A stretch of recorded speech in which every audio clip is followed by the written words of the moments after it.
بالله السميع العليم من الشيطان اللعين الرجيم بفضل بسم الله الرحمن الرحيم وبه نستعين وهو خير ناصر ومعين. الحمد لله الذي علا في توحده ودنا في تفرده جل في سلطانه وعظم في أركانه مجيدا لم يزل محمودا لا يزال. الصلاة والسلام والتحية والإكرام على بعثه الله بنور المبين والبرهان الجلي والمنهاج البادي والكتاب الهادي الخاتم لما سبق والفاتح لمن غلق المولد الحق بالحق سيدنا ومولانا بالقاسم محمد.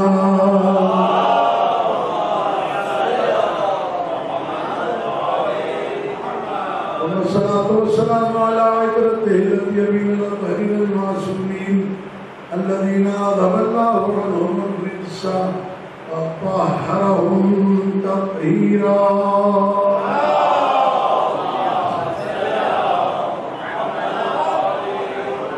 واللعنة الدائمة الباقية على أعداء الله وأعدائه أجمعين من يوم عداوتهم إلى قيام يوم الدين. أما بعد فقد قال الله سبحانه وتعالى في محكم كتابه الكريم بسم الله الرحمن الرحيم يوم ندعو كل أناس بإمامهم. صلى الله عليه وسلم.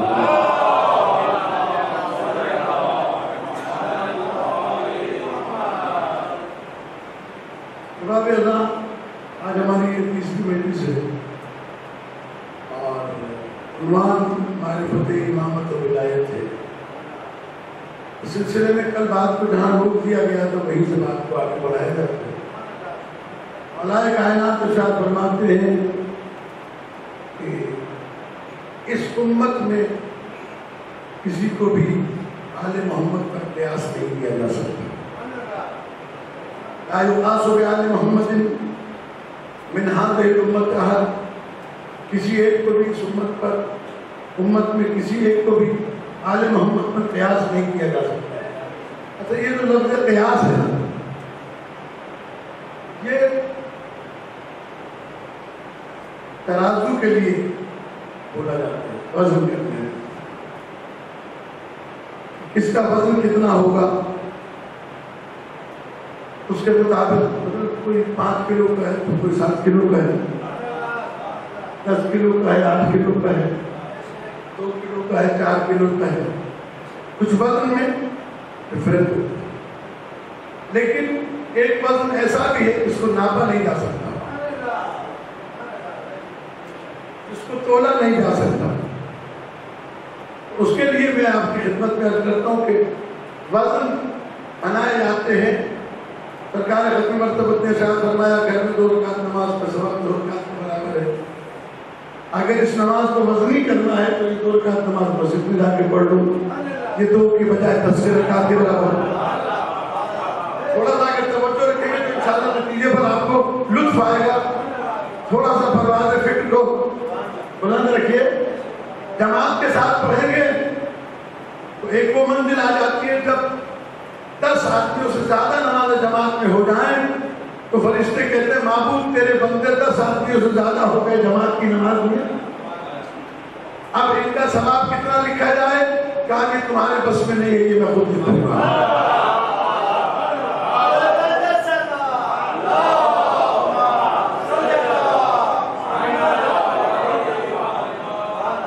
یہ وزن ہے، یعنی اب اس وزن کو فرشتے بھی حساب میں نہیں لا سکتے، اس لیے کہ اعمال کاؤنٹ نہیں ہوتے، اللہ کے یہاں وزن کیا جاتا ہے. یہی 2 رکعت نماز مسجد قباء میں جا کے پڑھ لیجیے، ایک مکمل عمرے کے برابر ثواب ملے گا. یہی 2 رکعت نماز خانہ کعبہ میں پڑھ لیجیے، اس کا ثواب الگ ہے، اس کا وزن الگ ہے. یہی 2 رکعت نماز جا کے مسجد نبوی میں پڑھ لیجیے، اس کا ثواب الگ ہے. ریاض الجنہ میں پڑھ لیجیے، اس کا ثواب الگ ہے. اور اگر یہی 2 رکعت نماز حجرہ سیدہ میں پڑھ لیجیے،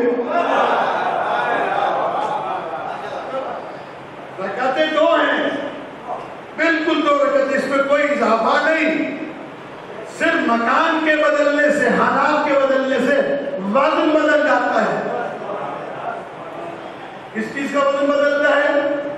جب پیغمبر اکرم صلی اللہ علیہ وآلہ وسلم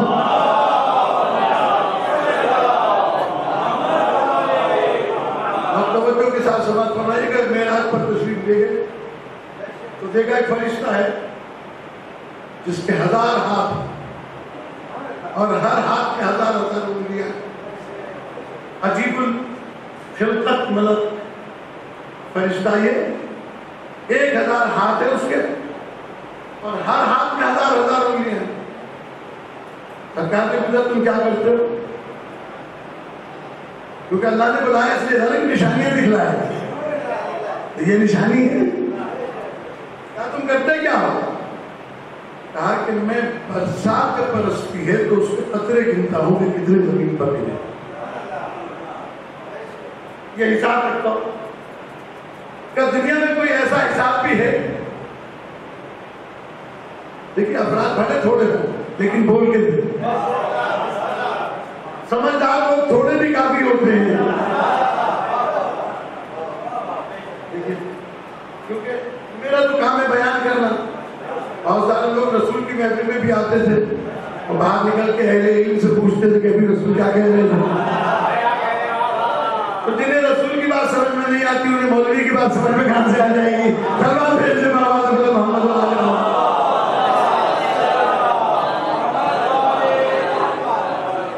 بیدار ہو کر توجہ کے ساتھ سمجھ پڑے۔ پیغمبر نے پوچھا، میں آپ کو یہ 2-4 مثالیں تو دے رہا ہوں، یہ کسی وجہ سے بتانا چاہتا ہوں، کوئی وجہ بتانا چاہتا ہوں، کسی نتیجے تک لے جانا چاہتا ہوں کہ سرکار نے پوچھا کہ کوئی حساب ایسا ہے جو تم سے نہ ہوتا ہو؟ کوئی دنیا میں ایسا حساب ہو جس کا تم حساب نہ رکھ سکتے ہو؟ کہ بھائی ایک کام ایسا ہے کہ جس کا مجھ سے حساب نہیں ہوتا، اور پیغمبر نے پوچھا وہ کیا ہے؟ کہا جب زمین پر آل محمد کے چاہنے والے اہل بیت پر درود بھیجتے ہیں تو وہ حساب مجھ سے نہیں ہوتا،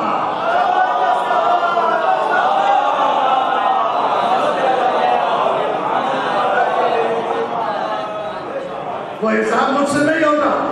مطلب یہ کہ کچھ حساب ایسے ہیں، کچھ وزن ایسے ہیں کہ جن کو طے نہیں کیا جا سکتا حساب کے اعتبار سے۔ تو اب پیغمبر اکرم صلی اللہ علیہ وآلہ وسلم ارشاد فرماتے ہیں کہ ضربت علی یوم الخندق افضل من عبادت سغرین۔ اب اس کا وزن کریں، پیغمبر فرماتے ہیں کہ علی کی ایک ضربت سغلین کی عبادتوں سے افضل ہے، تو جس کا عمل انبیاء، اولیاء، ملائکہ سغلین میں جو بھی ہیں ان کے اعمال سے وزنی ہیں، تو پھر اس کی ذات کا معیار کیا ہوگا؟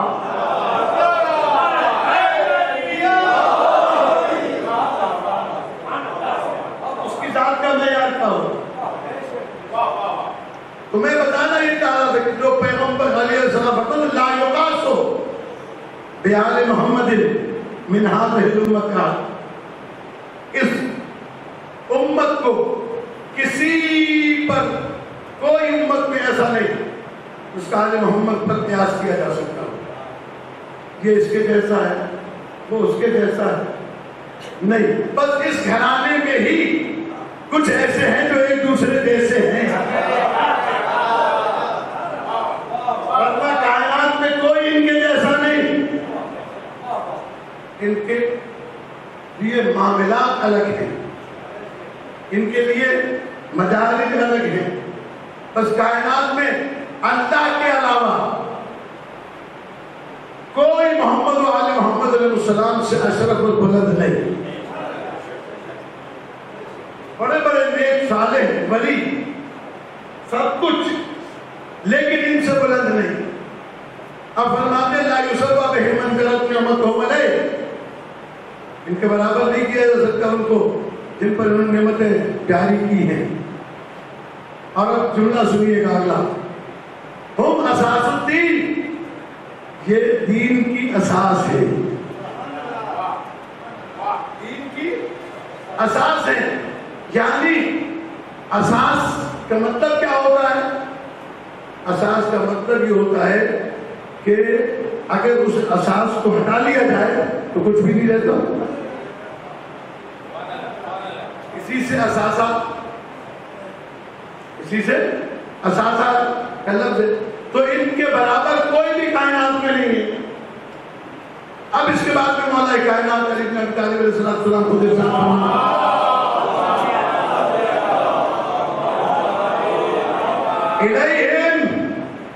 الیہم یفیء الغالی ویلحق التالی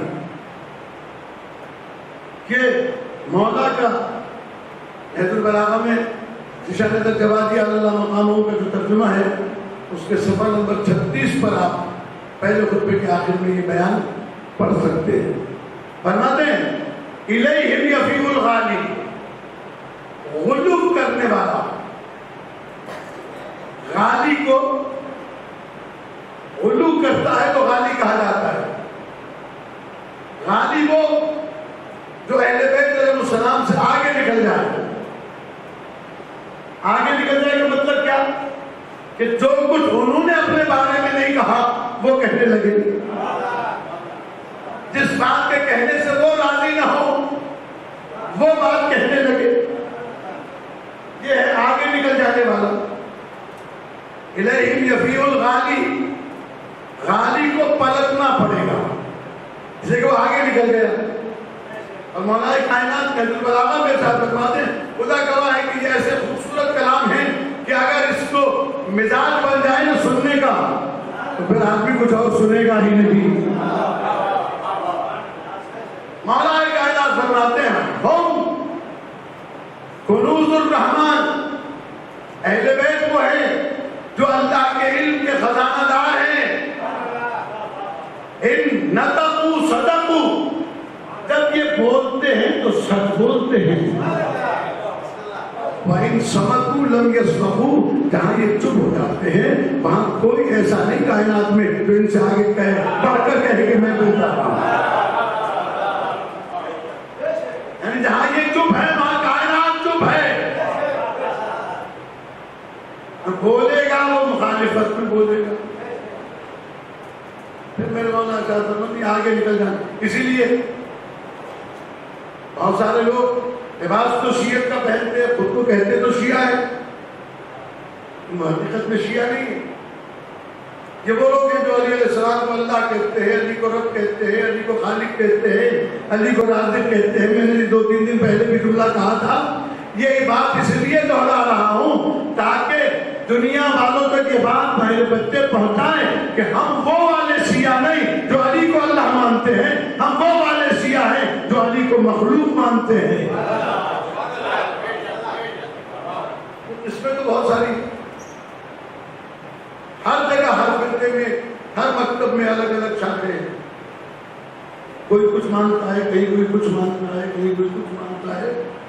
لیکن جو اثنا عشری امامی 12 اماموں والا عقیدہ ہے وہاں آل محمد مخلوق ہے، اللہ خالق ہے. لیکن یہ وہ مخلوق ہے جو زمانے سے پہلے پیدا ہوئی ہے.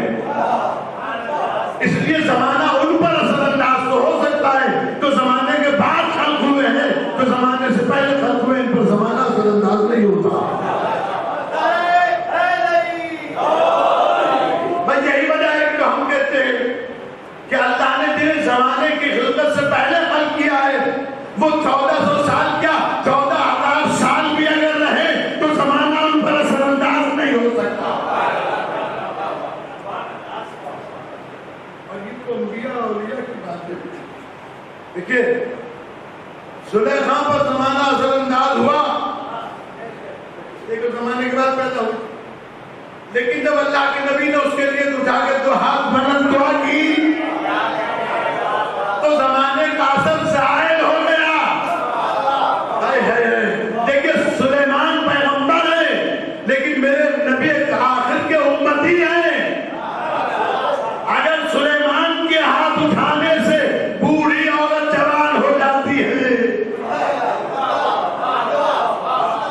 تو پھر جسے اللہ نے سلیمان پیغمبر کا بھی نبی بنایا ہو، جو امام ائمہ انبیاء و مرسلین ہو، اس کی زبان میں کتنا اثر ہو. یہ وہ لوگ ہیں جو وقت کو پلٹاتے ہیں. کائنات میں وقت نہیں پلٹتا، یہ پلٹاتے ہیں. اور عزیزان گرامی، بہت سارے سائنسدان، بہت سارے ٹیکنالوجی پڑھے ہوئے لوگ، آج کے ماڈرن اسکول کے لوگ کہتے سورج کیسے پلٹ سکتا ہے، پورا نظام پلٹانا پڑے گا. خدا کی قسم، اللہ نے دکھانے کے لیے ابھی چند ہفتے پہلے سعودی عرب میں مغرب کی نماز کے بعد سورج نکال کے بتایا کیسے نکلتا ہے سورج.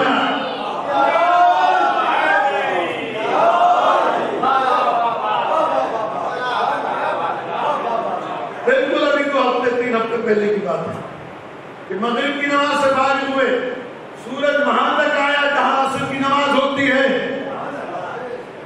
میڈیا پر دیکھ لیجیے، جا کے پڑھ لیجیے. یہ تو مجھے نہیں پتا کہ یہ ہوا کیوں، کس کی وجہ سے ہوا، لیکن ہمارے لیے دلیل بن گئی کہ سورج پلٹ سکتا ہے. اور جب پیغمبر کی انگلی سے سورج پلٹا نا، اور یہ سورج پلٹتا ہے نا، صرف سورج نہیں پلٹتا، یہ پورا نظام شمسی ہے.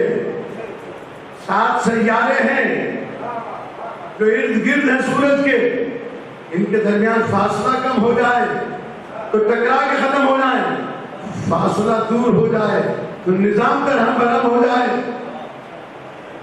یہ ہر وقت نظام کا ایک سرکل پہ چلنا یہ بتا رہا ہے کہ ہر ایک کا سسٹم اپنا بنا ہوا ہے. تو جب سورج پلٹا تو صرف سورج نہیں، مریخ بھی پلٹا، زحل بھی پلٹا، زمین بھی پلٹی اور دیگر سیارے بھی پلٹے، پورا نظام پلٹا. تو اللہ نے اپنے پیغمبر کی انگلی سے سورج پلٹوا کر پوری دنیا کو بتایا کہ دنیا والوں تم اور ہو، میرا محمد اور بھیجنے بابا محمد والا.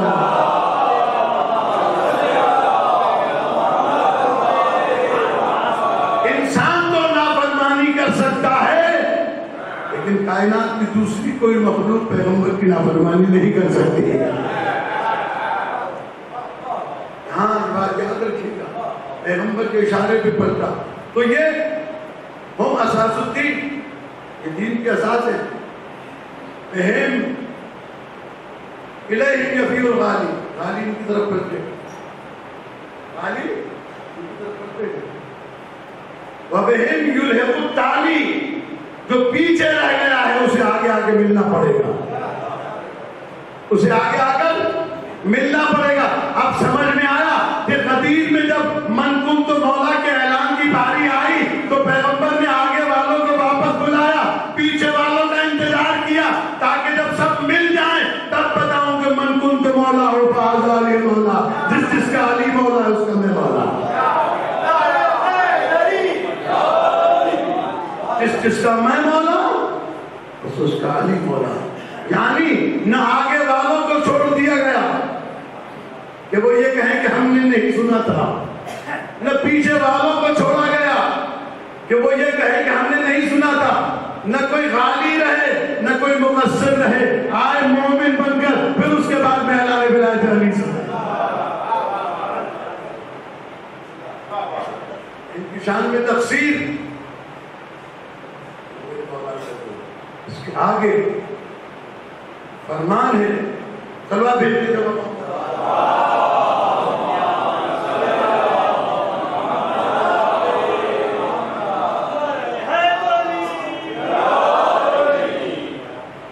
فرماتے لہم خصائص حق الولایہ،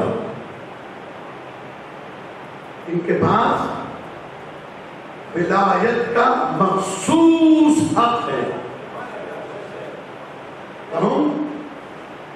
یہ مخصوص خصوصی طور پر اللہ نے حق ولایت دیا ہے.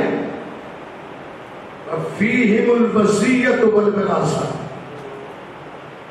اور انہی کے اندر وصیت بھی ہے اور وراثت بھی ہے. یہ 2 باتیں آپ سے عرض کرنا ہے. فیہم وصیت اور کیا ہے؟ لہم خصائص حق الولایہ، ولایت کے حق کی تخصیص ہے ان کے اندر، یعنی یہی وہ لوگ ہیں جو ولی کہلا سکتے ہیں، کیونکہ اللہ نے قرآن مجید میں 3 ہی قسم کے ولی بتائے ہیں، انما ولیکم اللہ ورسولہ والذین آمنوا الذین یقیمون الصلاۃ ویؤتون الزکاۃ وهم راکعون۔ ایک اللہ ولی ہے تمہارا، ایک رسول ولی ہے، اور ایک ولی وہ ہے جو حالت رکوع میں زکات دیتا ہے۔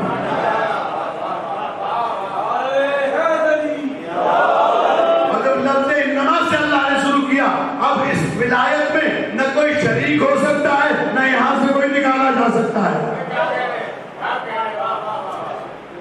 کسی کو کم کیا جا سکتا ہے اور نہ ہی کسی کو اضافہ کیا جا سکتا ہے۔ جب ان کے لیے تخصیص ولایت ہے، اور اللہ نے یہ ولایت کا اعلان بھی اس وقت کیا صرف اپنے بچوں کو بتانے کے لیے کہ جن کے ذہن ابھی تک وہاں نہیں پہنچتے، جنہوں نے یہ واقعہ نہیں سنا ہے، 2-4 جملے ان کے لیے ضروری ہے کہ انہیں ساتھ میں ملا دیا جائے کہ جب مولا کائنات نے انگوٹھی دی تو یہ آیت نازل ہوئی، اور انگوٹھی دی حالت رکوع۔ اگر جیسے مولانا سائن چشتی اہل سنت کے بہت بڑے عالم فیصل آبادی گزرے ہیں، انہوں نے کئی کتابیں لکھی ہیں، انہوں نے بھی لکھا ہے، اس کے علاوہ بہت ساری کتابوں کے اندر یہ بات تفاسیر میں فخرالدین رازی تفسیر کبیر میں بھی لکھا ہے، خصائص امیر المومنین میں امام نسائی نے بھی لکھا ہے کہ وہ شیعہ سنی سارے محدث تقریباً متفق ہیں کہ یہ علی علیہ السلام نے انگوٹھی اس وقت دی جب وہ حالت رکوع میں تھی۔ جو لوگ علی سے دشمنی رکھتے ہیں، علی علیہ السلام کے دن عداوت ہے، انہوں نے ایک اعتراض کیا، کہنے لگے وہ علی جس کے پیر میں حالت جنگ میں تیر لگ جائے، پیغمبر کہے کہ یہ نکالنے نہیں دے رہے علی، تکلیف ہو رہی ہے ان کو، انہیں چھوڑ دو، ابھی جب یہ نماز پڑھنے کے لیے کھڑے ہوں کھینچ لیں۔ حالت نماز میں وہ تیر کھینچا گیا تو علی کو مطلقاً خبر نہ ہوئی، تو جسے حالت نماز میں تیر نکلنے کا پتہ نہ چلے، اس نے حالت رکوع میں صاحب کی آواز کو کیسے نہیں کی؟ سبا بھیجنے بابا محمد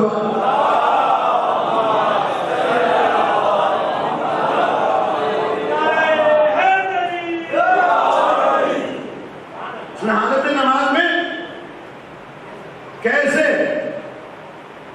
وہ اس کے لیے اصحاب رضوان اللہ تعالیٰ علیہ سے روایات ہیں کہ سائل جب مسجد میں آیا اس نے 3 سوال کیے اہل مسجد سے، کہا ہے کوئی جو اللہ کے نام پر کچھ بھوکے کپے بھرائے اور غریب کی مدد کرے؟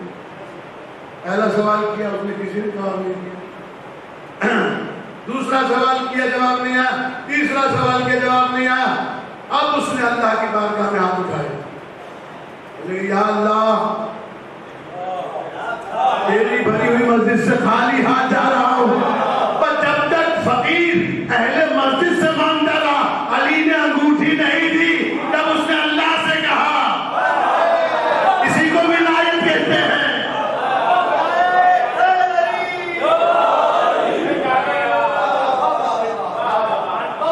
لہم خصائص حق الولایہ، انہیں ولایت کی تخصیص حاصل ہے، تخصیص ہے، دے دی انگوٹھی اس وقت فقیر نے اللہ سے کہا، معبود تیری مسجد سے خالی ہاتھ جا رہا ہوں، چونکہ اس وقت راز و نیاز ہو رہا تھا، آواز پہنچی، خبر آئی، دے دو انگوٹھی۔ اور اب مولانا محمد بشیر انصاری اللہ مقام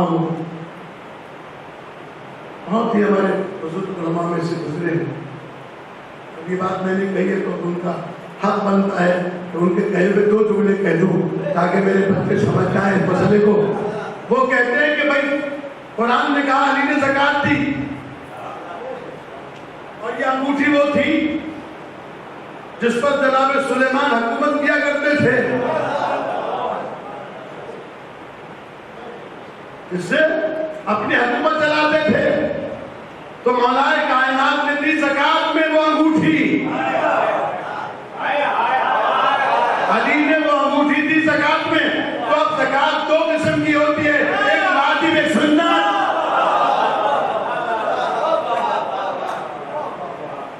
زکات ہوتی ہے دو طرح کی, ایک واجب ایک سنت. اگر علی نے سنتی زکات دی تو جتنے اقتدار پر سلیمان کو فخر تھا اتنی علی نے صدقے میں خیرات کر دی.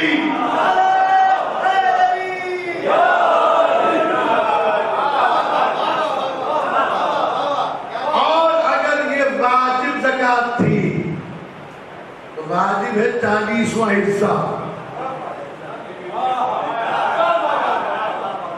40واں حصہ. تو اگر یہ واجب زکات ہے تو جتنی حکومت پر جناب سلیمان پیغمبر فخر کرتے تھے وہ علی کی ملکیت کا 40واں حصہ تھا.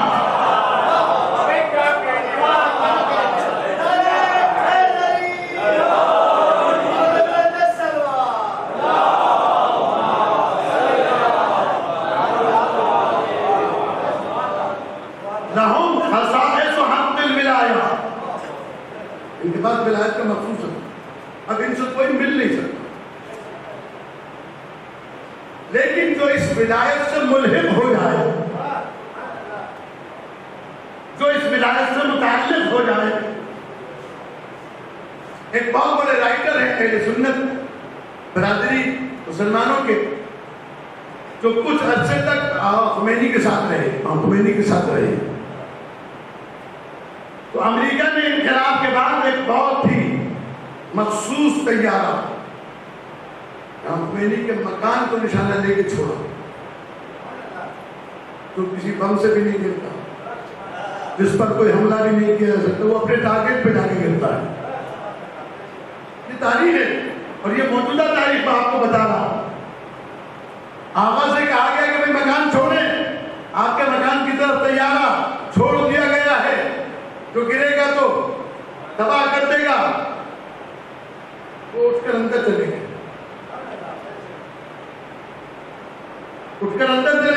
تھوڑی دیر کے بعد جب باہر واپس آئے تو اطلاع ملی کہ اس طیارے کے پر میں ایک چڑیا گھس گئی تھی اور وہ سمندر میں گر کر ختم ہو گیا.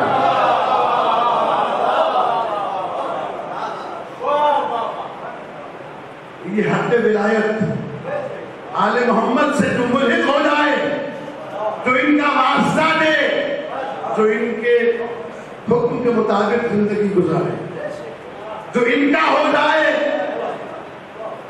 تو حدیث ہے نا, مشہور حدیث ہے. اللہ تبارک و تعالیٰ قرآن مجید یہ کہ علاوہ جو اللہ کا کلام ہے جسے حدیث قدسی کہا جاتا ہے. حدیث قدسی سنی ہے نا, حدیث قدسی کہا جاتا ہے. حدیث قدسی میں اللہ نے کہا ہے عبدی اطعنی, یہ عام بندوں سے کہہ رہا ہے اللہ, عبدی اطعنی, اے میرے بندے میری اطاعت کر. توجہ رکھیے گا کہ جملہ کہنے جا رہا ہوں. اطعنی, اے بندے میری اطاعت کر. اجعلک مثلی, میں تجھے اپنے جیسا بنا لوں گا.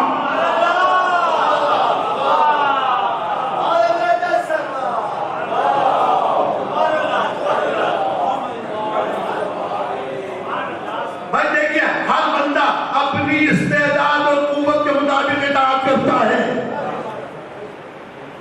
لیکن جہاں آل محمد کی اطاعت کی باری آتی ہے, جہاں اہل بیت علیہ السلام کی اطاعت کی باری آتی ہے, ایسا اطاعت گزار تو کائنات میں دیکھا ہی نہیں جیسے آل محمد ہے. اہل بیت علیہ السلام اللہ کے اطاعت گزار بندے. عام بندہ اگر اطاعت کرے, آپ کو یاد ہوگا میں نے 3-4 سال پہلے جناب سلمان کا ایک واقعہ پڑھا تھا, اگر آپ کے ذہنوں میں درد ہو. جناب سلمان جب گورنر بنایا گیا مدائن کا, جب سلمان گئے وہاں سے وہ جانے لگے کسی کام سے مدائن سے باہر, تو 10-20 ساتھی ساتھ میں تھے. کارندے جنہیں کہا جائے گورنر صاحب جا رہے ہیں تو پروٹوکول کے ساتھ میں تھا, کچھ افراد ساتھ میں تھے. جب وہ جنگل میں پہنچے تو کچھ لوگوں نے جناب سلمان سے متعلق آپس میں ٹیوی گوئیاں شروع کی. کہنے لگے کہ سلمان جو اپنے آپ کو اتنا پڑھا چڑھا کے پیش کرتے ہیں, یہ سلمان ایسے ہیں بھی یا سب کی باتیں ہی ہیں؟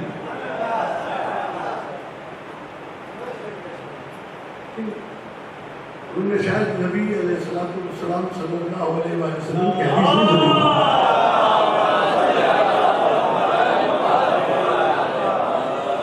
دیکھیے, نبی کریم نے حدیث جناب سلمان کے بارے میں کہی, سلمان من اہل بیت, سلمان ہم اہل بیت میں سے ہیں. بس جب یہ وہاں جڑ گئے نا, اب ان کے بارے میں گفتگو نہ کریں. وہ نسبت دی ہے, وہ عزت دی ہے جو دنیا میں میرے خیال سے اصحاب رسول میں واحد آدمی ہے جسے اہل بیت میں شامل کر کے پیغمبر نے وہ عزت دی ہے. جناب سلمان کے کانوں تک یہ بات پہنچ گئی.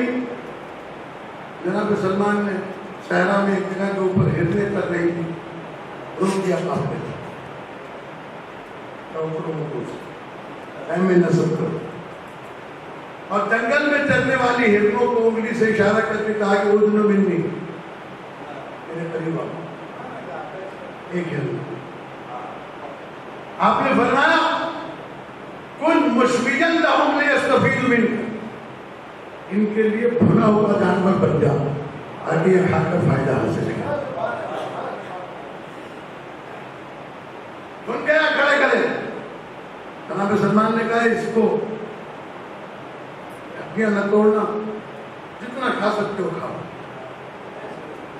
جب سب کھا کے پیٹ بھر چکے تو جناب سلمان نے کہا قم باذن اللہ, وہ ہرن اٹھا اتر دیا. اب لوگوں نے منہ میں انگلیاں لے لی. تاریخ گواہی جناب سلمان کی سے متعلق کتاب میرے پاس موجود ہے. میں بغیر حوالے کی بات نہیں کرتا, بغیر پڑھی لکھی بات پر گفتگو نہیں کرتا. ہرن جب جانے لگا تو لوگوں نے انگلیاں منہ میں دے, کہنے لگے کیا ہوا. جناب سلمان سمجھ گئے کہ ان کے عقائد خراب ہونے والے ابھی, ان کے ایمان خراب ہو گئے. کہنے لگے سنو, نہ نبی ہوں, نہ رسول, نہ امام, نہ ولی, میں تو اللہ کا بندہ اور محمد و آل محمد کا غلام ہوں. مجھے کچھ درجہ نہ دینا کہ پھر یہ سب کچھ کیا ہے. اگر تم ولی نہیں ہو تو یہ سب کچھ کیا ہے. کیا یہ سب کچھ اس لیے ہے کہ میں نے اس زبان کو اللہ کے حوالے کر دیا, اور اللہ کے حوالے کیا ہے علی کے وسیلے سے. تو جو زبان علی کے وسیلے سے اللہ کے حوالے ہو جائے تب اس میں اتنی طاقت ہوتی ہے. تو جس زبان کو براہ راست پیغمبر کہیں کہ یہ لسان اللہ ہے,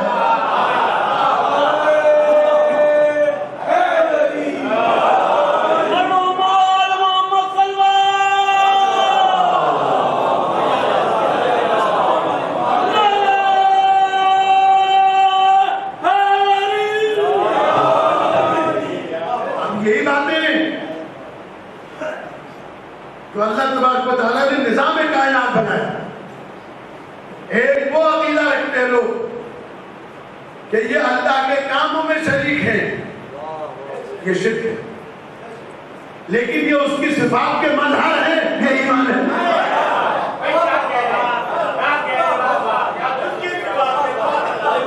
اور دو لفظوں میں نے آپ کے سامنے عرض کر دیا.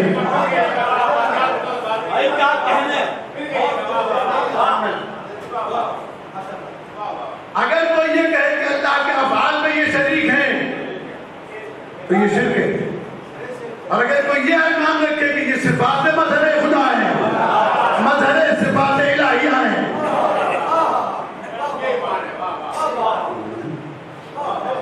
انہیں دو لفظوں کے درمیان میں رہیے. انہیں اللہ کا شریک کسی حوالے سے بھی قرار نہیں دیا جا سکتا. بھائی دیکھیں اللہ کے غیر کی نہیں ہو سکتی.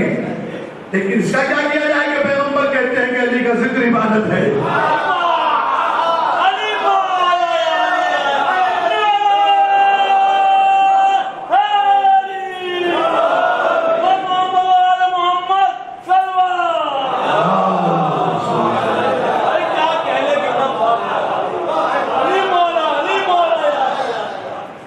علی کا ذکر عبادت ہے. اب لوگوں نے کہا کہ علی کا ذکر کیسے عبادت ہو سکتا ہے؟ علی کا ذکر کیسے عبادت ہو سکتا ہے؟ بڑا خوبصورت جملہ ہے ہمارے بزرگ عالم دین حضرت آیت اللہ العظمیٰ سید العلماء مولانا علی نقی مدن صاحب. اگر میں ان کا نام نہ لوں تو خیانت بھی ہوگی. اور یہ انہوں نے اس مسئلے کو حل کیا ہے. فرماتے ہیں کہ بھئی قرآن کا پڑھنا عبادت ہے یا نہیں؟ تو قرآن بھی تو خدا نہیں ہے.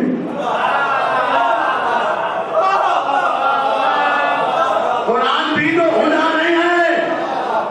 بس قرآن اور علی میں فرق اتنا ہے کہ اللہ جو چاہتا ہے وہ قرآن میں لکھا ہے, اللہ جو چاہتا ہے وہ علی کر کے دکھاتا ہے.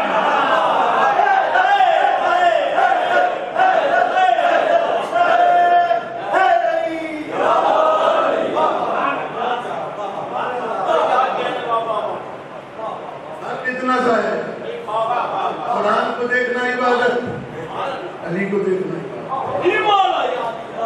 قرآن کو پڑھنا عبادت, قرآن کا سننا عبادت, علی کا ذکر عبادت.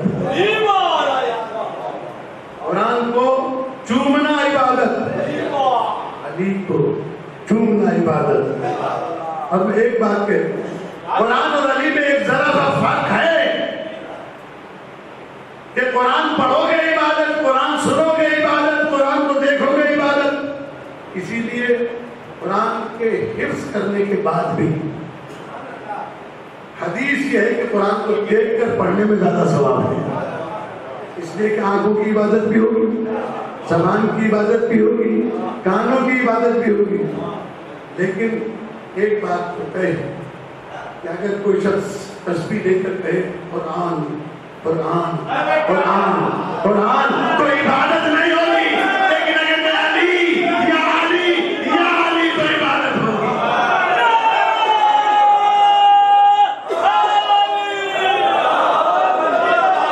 نبی بابا علی بابا شرافت ہو تو ایسی ہو, چلے خنجر گر سجدہ, عبادت ہو تو ایسی ہو, نعرہ حیدری.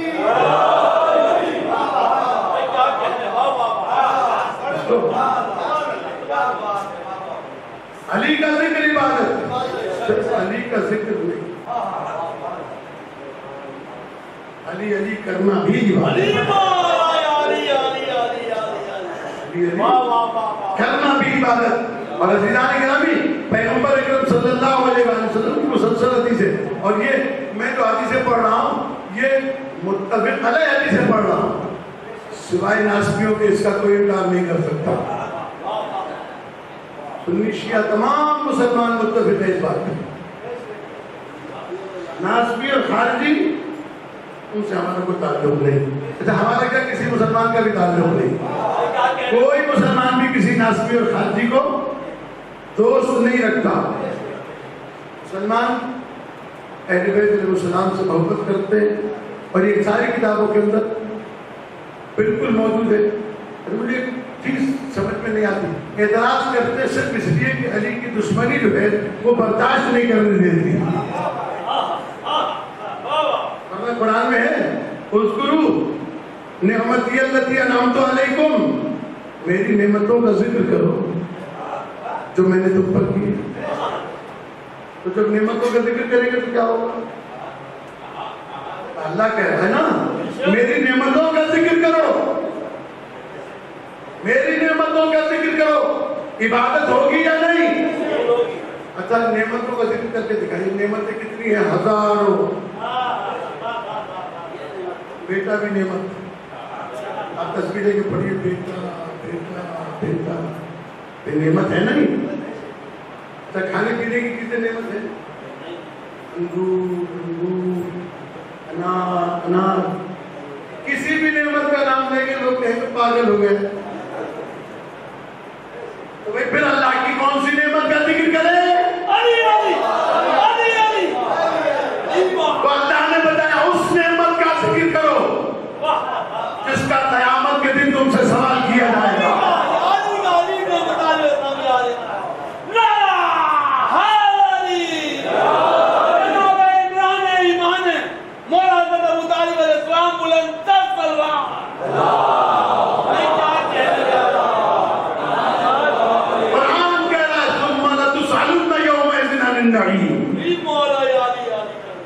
پھر ہم یقیناً سوال ہوگا تسألن یومئذ قیامت کے دن عن النعیم. نعمت کے بارے میں سوال ہوگا. نعیم نعمت کے بارے میں سوال ہوگا. اور اب قرآن سے پوچھیں یہ نعمت کون سی ہے؟ تو جس دن قدیر میں ولایت علی کا اعلان ہوا اس دن اللہ نے کہا الیوم اکملت لکم دینکم واتممت علیکم نعمتی. یہ وہ نعمت ہے جس پر آج میں نے دین کو مکمل کر دیا.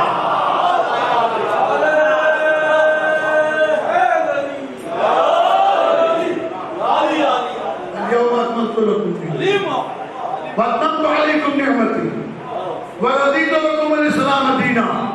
اور آج سے میں نے تمہارے دین سے راضی ہو گیا. یہ جو رضیت لکم ہے، اکملت لکم ہے، اکملت لکم کا مطلب یہ ہے کہ اب تمہیں کچھ سوچنے کی ضرورت نہیں. دین میں نے پورا کر دیا. اب تم صرف مانتے جاؤ، تم صرف مانتے جاؤ. جو چیزیں پیغمبر بتاتا جائے سمجھتے جاؤ، سمجھتے جاؤ اور اپنے دین کو آگے بڑھاتے جاؤ. بس عزیزان گرامی ہر چیز تو مانگی پیغمبر کی.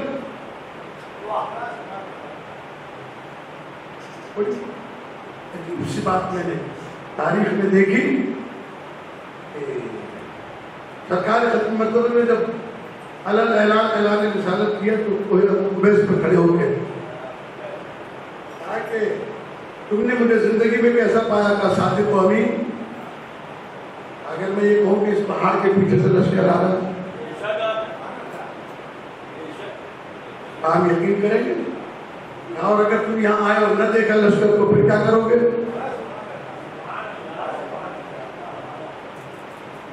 اگر تم یہاں آئے اور تم نے دیکھا کہ لشکر نہیں ہے تو کہا ہمیں اپنی آنکھوں پہ شک کرنا پڑے گا کہ ہمیں نظر نہیں آ رہا ہے. ہم نے زندگی میں کبھی آپ کو جھوٹا دیکھا ہی نہیں.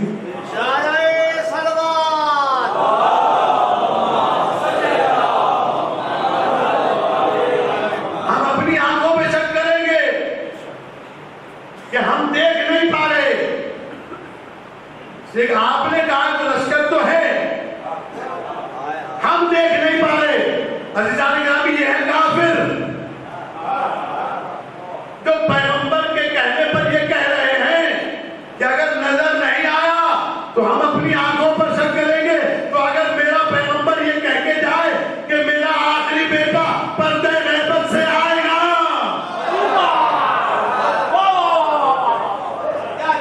اگر تمہیں نظر نہ آئے تو یہ نہ کہنا کہ پیغمبر کا فرمان غلط ہے، تمہاری آنکھوں کا قصور ہے.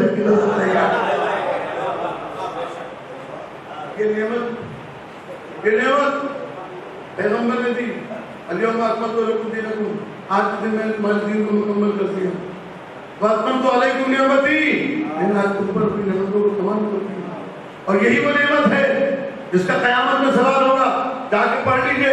امام فخر الدین رازی رحمۃ اللہ علیہ اپنی تفسیر کبیر میں لکھتے ہیں کہ جب قیامت کے دن مسلمان سارے اعمال کو اپنے لکھوا کر نمازیں بھی پوری، روزے بھی پوری، سارے اعمال لے کر جب آگے بڑھیں گے تو اللہ کی طرف سے آواز آئے گی وقفو،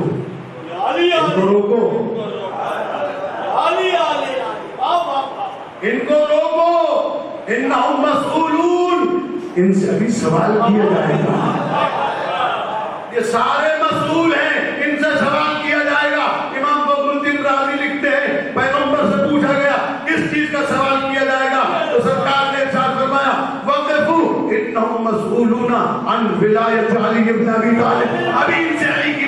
بارے میں پوچھا جائے گا.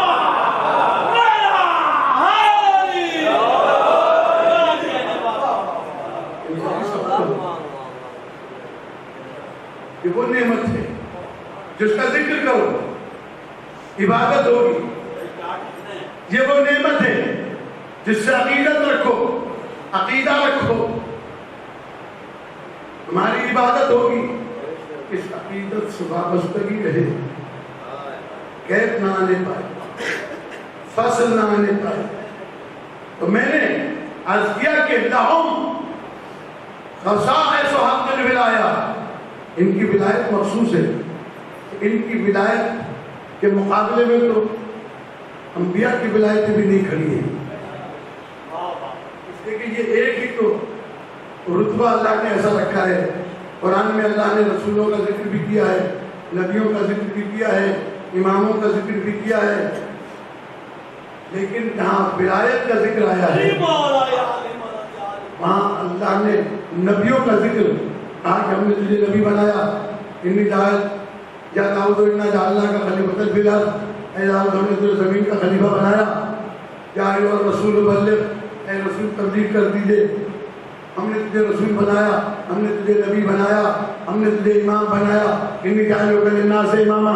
یہ سارے منصب باتیں اللہ نے, لیکن الگ الگ باتیں, تنہا باتیں. جب ولایت کی باری آئی تو اللہ نے کہا علی کی ولایت کو سمجھانے کے لیے اعلان کرنا پڑے گا, پہلا ولی میں اللہ ہوں, دوسرا رسول ہے, تیسرا علی ہے.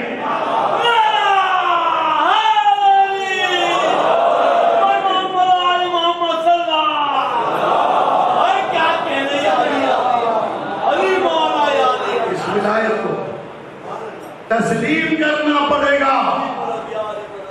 یہ وہ تین ولایتیں ہیں جو تسلسل کے ساتھ ہیں, اور اللہ نے یہ ولایت دی.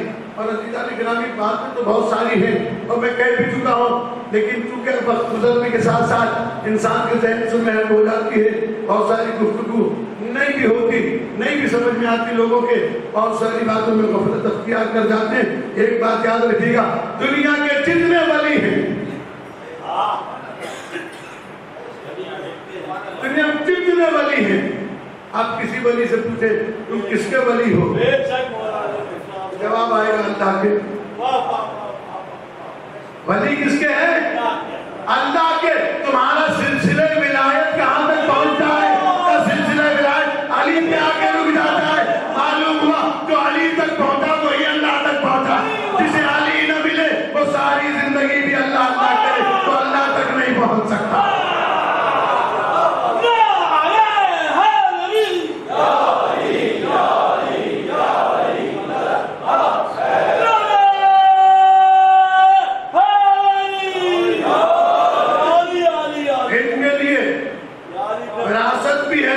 وصیت بھی فیہم الوصیہ والوراثہ.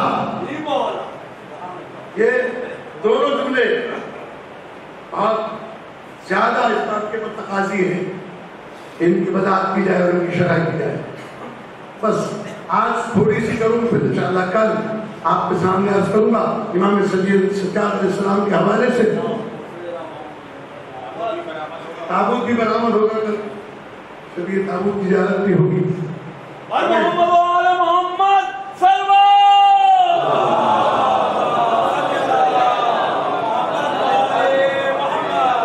یہ خصائص تخصیص ولایت کی, حق ولایت ان کے ساتھ مخصوص ہے. فیہم الوصیۃ والوراثہ. وصیت بھی ان کے بارے میں, وراثت بھی ان کے اندر ہے. وہ کون سی وصیت ہے جو پیغمبر نے ان کے بارے میں کی ہے؟ وہ وصیت یہ ہے کہ انی تارک فیکم الثقلین کتاب اللہ و عترتی. میں تمہارے درمیان دو چیزیں چھوڑے جا رہا ہوں, ایک میری کتاب اور ایک عترت. فإن تمسکتم بہما لن تضلوا بعدی. اگر تم ان دونوں سے وابستہ رہو گے تو میرے بعد ہرگز کبھی گمراہ نہیں ہوگے. انہما لن یفترقا حتی یرد علی الحوض. یہ دونوں کبھی ایک دوسرے سے الگ نہیں ہوں گے یہاں تک کہ حوض کوثر پر میرے ساتھ ساتھ رہنے میں کب تک رسول کی حال قرآن کے ساتھ ہے؟ بھائی میں آیا ہوں مجلس پڑھنے کے لیے، تو مجلس کے ابتدا سے لے کے اور انتہا تک میں آپ کے ساتھ ہوں. اس کے بعد میری آپ کی جدائی آپ اپنے گھر میں اپنے گھر. اسکول کے طلبا اسکول میں ایک دوسرے کے ساتھ آپس میں کے لیے سب اپنے گھر، دفتر میں کلیگ ایک دوسرے کے ساتھ آپس میں کے لیے سب اپنے اپنے گھر. تو یہ وابستگی پیغمبر سمجھ رہے تھے کہ آئندہ زمانے میں کیا ہونے والا ہے. کہتے کہ بھائی اہل بیت اس وقت تک قرآن کے ساتھ تھے جب تک پیغمبر تھے. پیغمبر نے کہا یہ خوف کوثر تک بھی الگ نہیں ہو سکتے. تو اب قیامت کے دن جب رسول کے پاس جانا ہے تو صرف قرآن لے کے نہیں جا سکتے جب تک اہل بیت ساتھ نہ ہو. پیغمبر نے دونوں کے ساتھ جانا.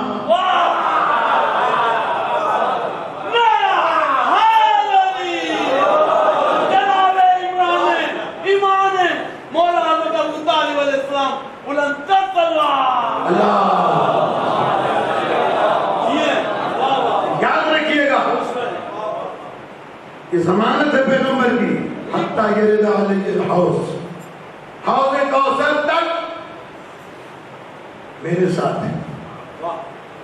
اور عزیزان گرامی یہ جو وصیت ہے پیغمبر کی، میں تمہارے درمیان دو چیزیں چھوڑے جا رہا ہوں. عزیزان گرامی چھوڑ کے وہی چیز جاتا ہے آدمی تو ساتھ لائے. میں اگر جانے لگوں اور کہوں مدینہ العلم والوں میں ممبر چھوڑ کے جا رہا ہوں، میں یہ بائک چھوڑ کے جا رہا ہوں، تو لوگ کہیں گے آپ لائے گا پھر چھوڑ کے جا رہے ہیں. لیکن اگر میں یہ کہوں کہ میں یہ ڈائری چھوڑ کے جا رہا ہوں، میں اپنی ابا چھوڑ کے جا رہا ہوں، تو یہ کہنے کا مجھے حق ہے، اس لیے کہ میں اپنے ساتھ لایا تھا. تو پیغمبر نے کہا چھوڑ کے جا رہا ہوں، اس کا مطلب پیغمبر ساتھ لائے تھے.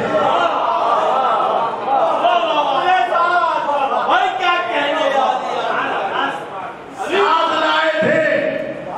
اور جو غدیر قوم کا خطبہ ہے نا، اگر اسی کو سمجھ لیا ہوگا، اس میں جو لفظ ہے ابتدا میں پیغمبر اکرم صلی اللہ علیہ وآلہ وسلم کے اللہ کی وحدانیت بیان کریں.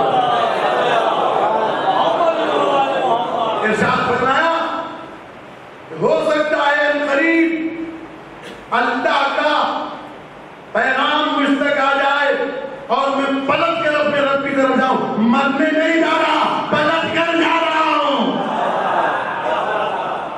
کیا کہنے پلٹ کر گئے ہیں کہ پلٹ کر جانے کی وجہ سے جب نماز جنازہ کی باری آئی، اصحاب دوبارہ 14-15 موجود تھے. انہوں نے کہا کہ علی امامت کون کرے گا؟ آپ نے فرمایا ہوا امامنا حیا و میتا، ہر دو صورت میں ہمارا امام ہے، اس کے جنازے پہ امام بن کے کھڑا نہیں ہو سکتا. دیکھیے جملہ تاریخ طبری کا ہے، اس کے علاوہ دیگر کتب میں بھی ہو سکتا ہے، لیکن میں نے جو پڑھا ہے میں وہ بیان کر رہا ہوں. ہوا امامنا حیا و میتا، پیغمبر حیا و میتا زندہ ہو یا دنیا میں چلا جائے، دونوں صورتوں میں امام ہے. اس کے جنازے پر کوئی بحیثیت امام کے کھڑا نہیں ہو سکتا. اور جب پیغمبر کے مرنے کے بعد کوئی امام نہیں بن سکتا تو پیغمبر کی زندگی میں کوئی پیغمبر کے آگے کھڑے ہو کر امامت کیسے کرا سکتا؟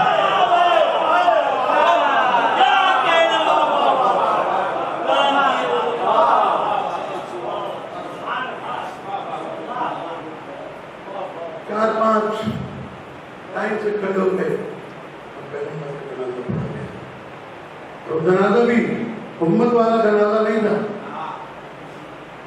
امت کے جنازے میں 5 تکبیریں، 5 تکبیروں میں الگ الگ دعائیں. پیغمبر کے جنازے میں 7 تکبیریں اور قرآن کی ایک آیت اور درود. انما ولیکم اللہ. سلوات بھیجتے باوال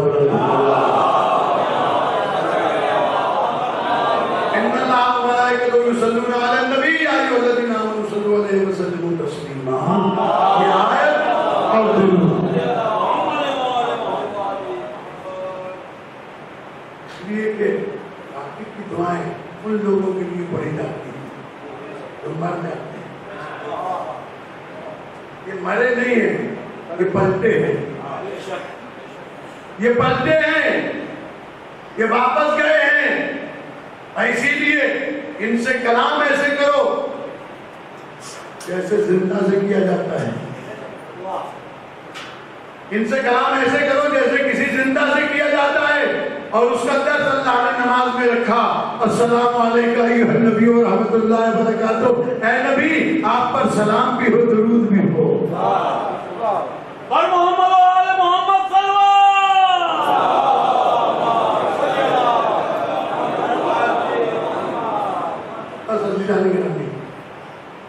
یہ اصل معرفت ولایت پیغمبر, امامت پیغمبر.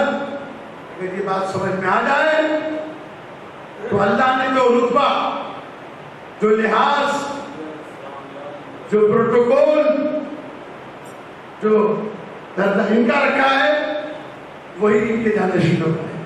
اس دروازے کی وہی اہمیت ہے, اس گھرانے کی وہی اہمیت ہے. پیغمبر نے اسی لیے تو کہا انہم منی وانا منہم, یہ مجھ میں سے ہیں, میں ان میں سے ہوں. لحمہم لحمی ودمہم دمی, میرا گوشت میرا گوشت ایک ہے, ان کا خون میرا خون ایک ہے. یعلمنی ما یعلمہم ویحضرنی ما یحضرہم. جو ان کو اذیت پہنچاتا ہے وہ محمد کو اذیت پہنچاتا ہے. ویحضرنی ما یحضرہم, تو انہیں غمگین کرتا ہے, مجھے غمگین کرتا ہے.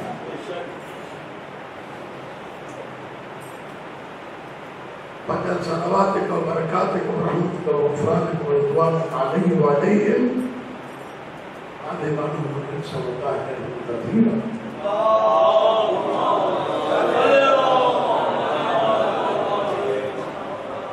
یہ پیغمبر کے برابر ہیں, اور فرق اتنا سا ہے, فرق اتنا سا ہے کہ وہ رسول اور نبی ہیں, ان کے پاس رسالت و نبوت کا عہدہ نہیں ہے. یہ امام ہیں کہ پیغمبر کے جانشین ہیں, سارے صفات میں پیغمبر کے ساتھ یکساں ہیں. اور یہ ہم نہیں کہہ رہے, تو کتابیں احادیث کہہ رہی ہیں یا علی انت منی بمنزلۃ ہارون من موسیٰ انہ لا نبی بعد. تیرا اور میرا نسبت وہی ہے جو موسیٰ کے ساتھ ہارون کو. فرق اتنا ہے کہ میرے پاس نبی آنے والا نہیں. انا وعلی من نور الواحد, میں اور علی ایک نور سے ہیں, میں اور علی ایک ہی نور سے ہیں. ساری امت, سارے لوگ مختلف شجروں سے ہیں, میں اور علی ایک ہی شجرے سے ہیں. میں اور علی ایک ہی شجرے سے ہیں. یہ شجرہ وہ شجرہ ہے. عرض کیا تھا ذات کل ہو گئی, مجھے اس طرف نہیں جانا, اور بتانا یہ ہے کہ آج میڈیا پر بیٹھ کر جہاں علماء حق, سنی شیعہ علماء امام حسین علیہ السلام کی عظمت اور عزاداری پر کھل کر گفتگو کر رہے ہیں, وہیں ناسبی اور خارجی یزید کی حمایت میں بھی بول رہے ہیں. لیکن وہ یہ جانتے ہیں کہ یزید کی حمایت میں بولنے سے اپنا ہی مکالا ہوگا. کوئلے کی دلالی میں مکالا ہوتا ہے. یزید کو کسی طریقے سے بھی ہم اصحاب میں شامل ہونے نہیں دیں گے. وہ بات آگے تک جائے گی, بڑی باریکی سے اسے بچانا چاہتے ہیں. آپ بچانا کیوں چاہتے ہیں؟ اللہ نے جس پر لعنت کی ہے اس پر لعنت کر کے ایک طرف ہٹ جاؤ.